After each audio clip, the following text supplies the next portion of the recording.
To CT Style, I'm Teresa Dufour. And I'm Ryan Christopher. So much happening this weekend. We want to quickly mention congrats to Mohegan Sun celebrating their 20th anniversary. Oh, they've been around for 20 years? 20 years. They opened their doors. I'm going to be hosting a Q&A session tonight with ABC's The Bachelorette, JoJo Fletcher. That's at 7 p.m. if you would like to meet her. You've talked to her a couple times already. A couple of times, and we had some awkward moments on the TV. So I wonder if she'll remember you. Probably not. I'm going to go out on a limb. Then Saturday, 3 p.m. on the concourse, you can meet Mary, Mauro, and Madalena from the Cake Boss. So they're presenting the 20th anniversary cake. And lastly, Saturday at 5 p.m. live cooking demo with Todd English at his restaurant, Tuscany. So I'll be emceeing those. What a fun weekend you have ahead of you. A lot going on. You should stop by, you know, just saying, hang out. Yeah, just tote the baby down to the casino. Seems like a lot of fun. He's almost 21, right? Yeah, well, here's what's brewing. In other news, somebody who actually played a time or two at the Mohegan Sun Arena, Teresa. Yeah, Bob Dylan. Pretty interesting stuff there. The singer-songwriter was awarded the Nobel Prize in Literature. Yeah, pretty exciting. Mr. Dylan was awarded, and the committee compared his work to that of ancient Greek poets. The 75-year-old is the 108th winner of the most prestigious literature award in the world. So he gets a medal. Yes. There really is a medal, and then he also gets $1 million, just under $1 million. Because that's what Bob Dylan needs, is more money, I guess. But he's the first American to win it in literature since 1993. But it's interesting because Bob Dylan, he's a guy, either people love him and praise him, or they just don't get him. So there's a lot of controversy on Twitter where somebody actually tweeted, if Bob Dylan can win a Nobel Prize, then Stephen King should be inducted into the Rock and Roll Hall of Fame. So some strong opinions there. I mean, he writes songs. He does. I don't know. Anyway, congrats to him. Moving on now to another story that's brewing. Sitting through a long flight with a screaming child can often be one of our biggest concerns while flying. You've probably dealt with this a time or two. Well, yeah, the babies don't like takeoff or landing because it hurts their little ears. It's not their fault. Now, an airline in India, they're trying to help that with Indigo. It's offering quiet zones where no children are under 12 are allowed in those sections. I think they should have a section like a no snoring zone or a no falling asleep on my shoulder zone. That would be nice. A baby screaming is far less annoying than someone talking next to you through the entire flight that you don't want to talk to.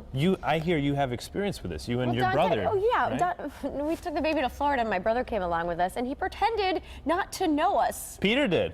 Yes, it was so upsetting because I couldn't use the extra hand. Oh man. Because Dante was crying and he was embarrassed. Well, you're going back there soon, right? Yeah, we're heading back there, so hopefully he'll do a little better this time around. Now he's walking and talking, so it'll be interesting to see what happens in the aisle. This time around. Yeah, just let him run up and down, I guess. Hey, so this morning we're trying to get you guys up and at 'em, up and awake.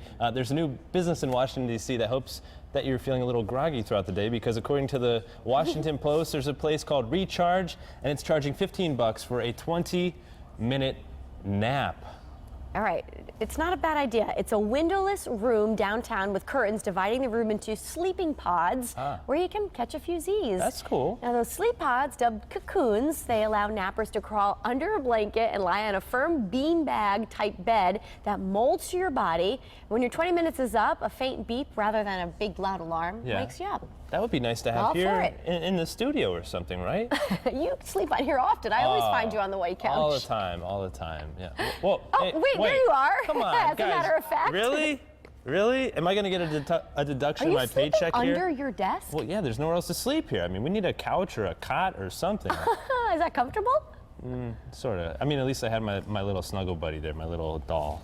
That was nice, at least. Alrighty. So, if you are feeling a little tired, this might be the pick-me-up that you need. Connecticut State Police are inviting you to have coffee with them on your way home from work today. Very, very good work that they're doing. They're holding Coffee with a Cop, I-91 northbound, rest area in Middletown from 4 to 6 p.m. AAA is also going to be there. They're conducting free car battery testing and tire pressure checks. So it's nice to see them out there. It's a great idea. It's a busy area. Just stop right off 91. Absolutely. Get your weekend off to a good start. And from Connecticut to Texas, they say everything is bigger there, at least they say. And apparently that's the case with alligators as well. Yeah, Texas Parks and Wildlife are confirming this gator, you're looking at it on the screen, is the largest ever caught in the Lone Star State. Ooh. The reptile measures 13 feet, 8 inches long and weighs more than 900 pounds.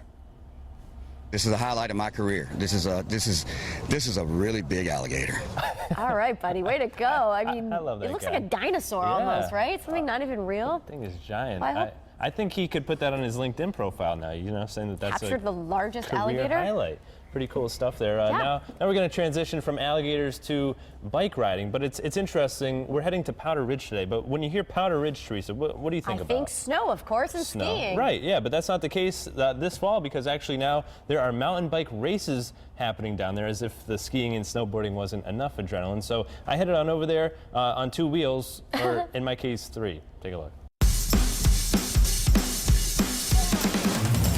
So Sean, this is very exciting. All the mountain bike racing here this weekend. Do you think you'll be heading on to the top of the mountain? I don't know if it's going to be me. I'll be here in support. I don't think I'm doing the downhill biking yet. What are the top speeds you guys are going to get up to this weekend? Probably 25, 30 miles an hour. Going down that mountain? Oh, yeah. Are you ever scared, ever nervous at all? Not really. No, it's pretty calm. We're expecting around at least 50 participants in the racing event themselves. I'd like to see number 1. I'll put my money on Sawyer. I mean, I saw him up there going off those jumps, man. Pretty impressive. The course itself is one of our downhill mountain biking trails that we've been working on over the last 9 months, refining it and updating it. So even if you're a beginner, you can participate in this. Hopefully they'll get me my training wheels. I mean, that's the key to this mountain. What we're trying to do is get new mountain bikers involved in this downhill mountain biking sport. I mean, we couldn't have timed this event better. It is almost peak season here, so you'll be able to take the chairlift ride to the top, get the fall foliage views, and watch the event as it occurs. Coming in fashionably late. I would have preferred the bike ride.